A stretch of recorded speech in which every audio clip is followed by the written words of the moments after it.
The honourable member for Abitibi-Temiskaming. Thank you, Mr. Speaker.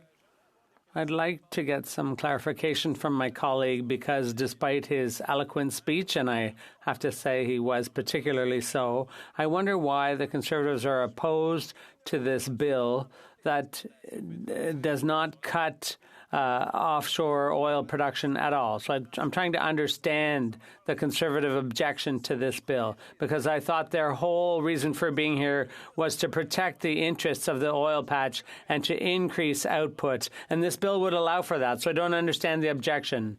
Thank you. Thank you, Mr. Speaker. Merci à ma collègue de Québec. And thank you to my colleague from Quebec.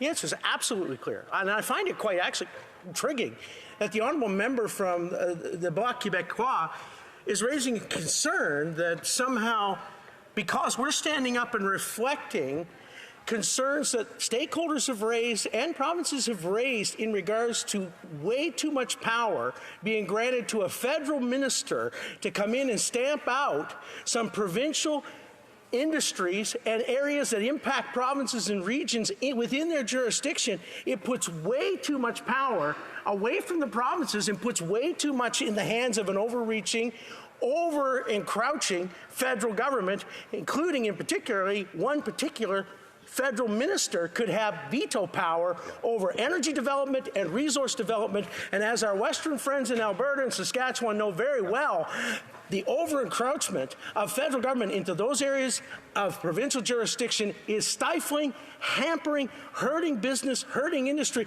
And I'm sure my colleague from Quebec would be very concerned if federal ministers started overreaching into areas of provincial jurisdiction. So we share that concern, and I would hope he would be on side with our concern regarding that. Well said.